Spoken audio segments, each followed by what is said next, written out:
یہ جو ہمارے ہاں ایک روایت بڑی مستند ہے جو جس میں خانہ سیدہ پہ حضرت ابو بکر کا دھمکی دینا جو اس میں ہے، جس پہ وہ جو بڑی صحیح روایت ہے،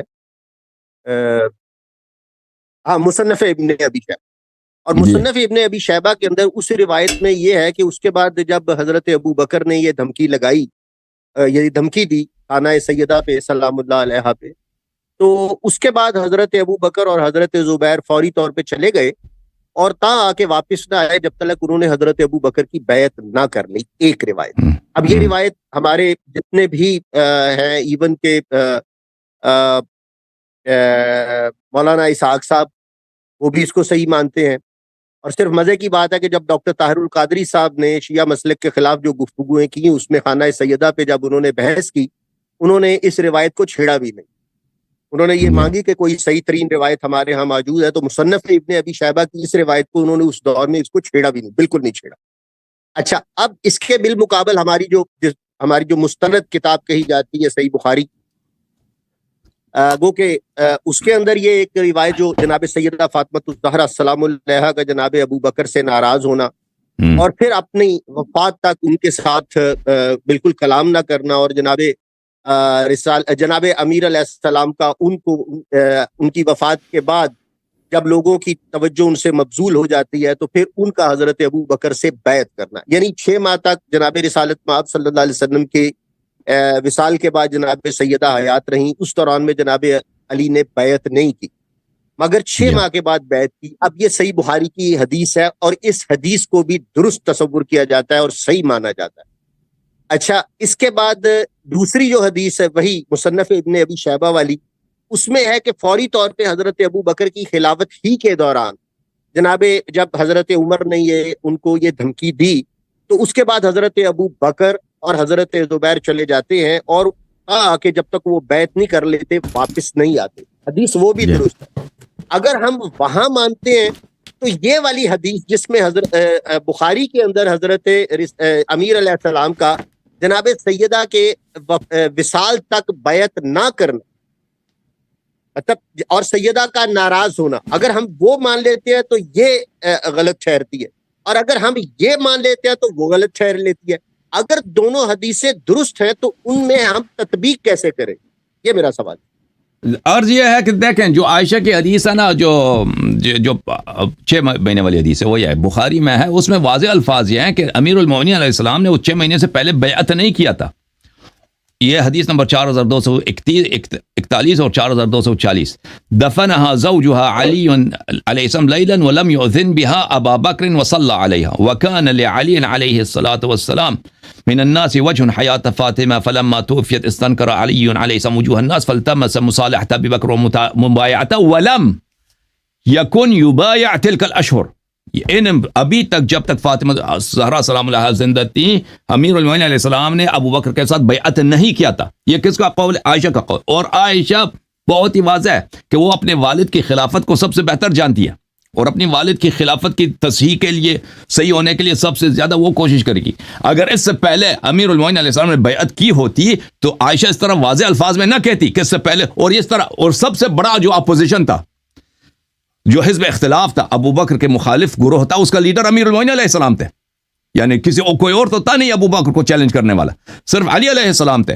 اگر انہوں نے پہلے سے بیعت کی ہوتی ہے تو عائشہ سے اتنی بڑی غلطی نہ ہوتی کہ وہ کہہ دیتی کہ اس سے پہلے انہوں نے بیعت کیا ہی نہیں تھا.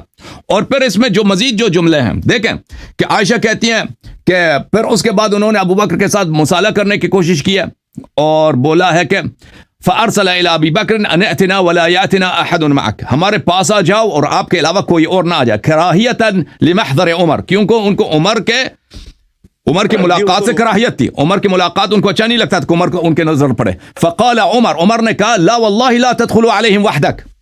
عائشہ کہتی ہیں کہ عمر نے ابو بکر سے کہا اکیلے ادھر نہیں جانا، اکیلے ادھر نہیں جانا. بھائی تعلقات نہایت کشیدہ ہیں، تبھی تو کہہ رہا نا. اگر پہلے سے بیعت کی ہوئی ہے اور وہ بہت ہی دوست ہیں، بہت ہی ان کے آپس میں دوستانہ تعلقات، کوئی اختلاف ہی نہیں ہے، تو یہ عمر کیوں کہہ رہا ہے کہ آپ اکیلے ادھر نہ جائیں؟ کیوں؟ اور ابو بکر کا جواب دیکھیں. ابو بکر کہتا ہے وَمَا عَصَيْتَهُمْ أَن يَفْعَلُوا بِي، تم کیا سمجھتے ہیں وہ میرے ساتھ کیا کریں گے؟ یعنی اس کے جواب سے بھی پتہ چلتا ہے کہ عمر کو ڈر ہے کہ امیر المومنین علیہ السلام نے خلیفہ بادشاہ صاحب کو ادھر بلایا، بادشاہ صاحب کو وہ صفایا نہ کرتا اپنے گھر میں، ٹھیک ہے نا، بادشاہ صاحب کو، خلیفہ صاحب کو وہ کبھی بھائی دوسری دنیا بیچ نہ دیں. تو یہ بہت واضح، اور یہ کس کے الفاظ ہیں؟ عائشہ کے الفاظ ہیں. عائشہ کے الفاظ نہایت واضح طور پہ دلالت کرتی ہیں کہ اس سے پہلے بیعت کبھی نہیں ہوئی تھی، لیکن عائشہ ادعا کر رہی ہے ابھی 6 مہینے کے بعد بیعت ہوئی ہے. اور عائشہ جو ہے سنہ 57 میں اس کی وفات ہے، ٹھیک ہے نا، وہ تو بہت عرصے رہی ہے، تو وہ تو بہت کچھ ادعا کر سکتی ہے جو صحیح نہ ہو کہ بیعت ہوئی یا نہیں ہوئی. بہرحال ہم نہیں مانتے. بہرحال عائشہ کے اپنے الفاظ میں بھی، عائشہ کے الفاظ میں بھی یہ ہے کہ یہ بیعت بھی تقیہ کی وجہ سے تھا، کیونکہ دیکھیں فلما توفیت استنکر علی وجوہ الناس فالتمس مصالحة ابی بکر ومعاویہ، کہ امیر المومنین علیہ السلام نے مجبوری کے تحت، خود عائشہ کہتی ہے کہ جب تک زہرا سلام اللہ علیہا زندہ تھی تو لوگ ان کی عزت کرتے تھے، ان کا بڑا پاور تھا، امیر المومنین علیہ السلام کو بڑا امیج تھا. جب ان کی شہادت ہوئی ہے زہرا سلام اللہ علیہا کی، تو پھر امیر المومنین علیہ السلام کو مجبوراً بیعت کرنی پڑی ہے. عائشہ کے بھی حدیث میں یہی ہے کہ جو 6 مہینے کے بعد جو بیعت ہے وہ بھی رضا سے نہیں ہے، وہ بیعت جو ہے اکراہ سے اور مجبوری کے تحت ہے. بہرحال ہم اس بیعت کو مانتے ہی نہیں ہے، یہ تو ہمارے نزدیک صحیح نہیں ہے. ٹھیک ہے، اللہ آپ کو عزت. مطلب بات یہ میرا اس میں یہ سوال یہ رہا کہ پھر وہ جو مصنف ابن ابی شیبہ والی روایت کا وہ جو دوسرا حصہ ہے، اس پہ پھر ہم یہ تصور کریں گے کہ گئے تھے مگر وہاں بیعت والا کوئی کام نہیں، بھیا لے کے گئے تھے، زبردستی لے کے گئے تھے. ابن ابی شیبہ کی جو روایت ہے، میں دیکھتا ہوں اس میں کیا، یہ آپ نے جس کی طرف اشارہ کیا ہے اس میں طلحہ زبیر کا تو ہے، طلحہ زبیر کا تو ہے اس میں. ایک منٹ آپ ذرا پلیز دیکھیے، آپ کے سامنے آ جائے گی اس وقت. ابھی میں لے کے آتا ہوں، ابھی میرے پاس.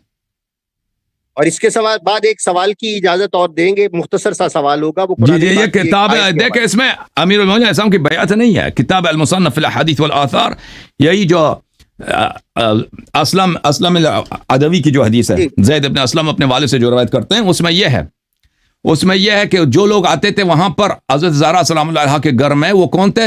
علی و زبیر، علی علیہ السلام و زبیر تھے، اور بھی لوگ ہوں گے نا، کیونکہ عمر نے کہا ان اجتمع هؤلاء النفر عندك، اگر یہ جماعت آپ کے نزدیک جمع ہو جائے، یہ جماعت آپ کے نزدیک جمع ہو جائے نا. اس میں دوسرے احادیث میں ملتا ہے کہ اور بھی لوگ تھے وہاں پر.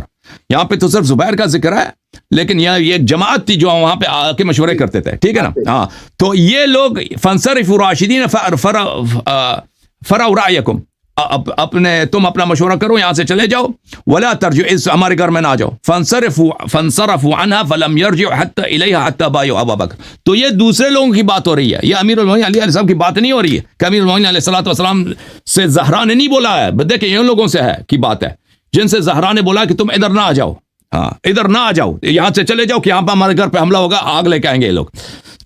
تو یہ حضرت زہرا سلام اللہ علیہ کبھی اپنے شوہر سے یہ نہیں کہیں گے کہ تم ادھر نہ آؤ، جب وہ آگ لے کے آئیں گے نا، وہ تو اپنے شوہر سے تو نہیں کہیں گے، وہ غیروں سے کہیں گے جن کا جو یہاں رہتے نہیں ہیں، ان سے بات ہوئی ہے. جی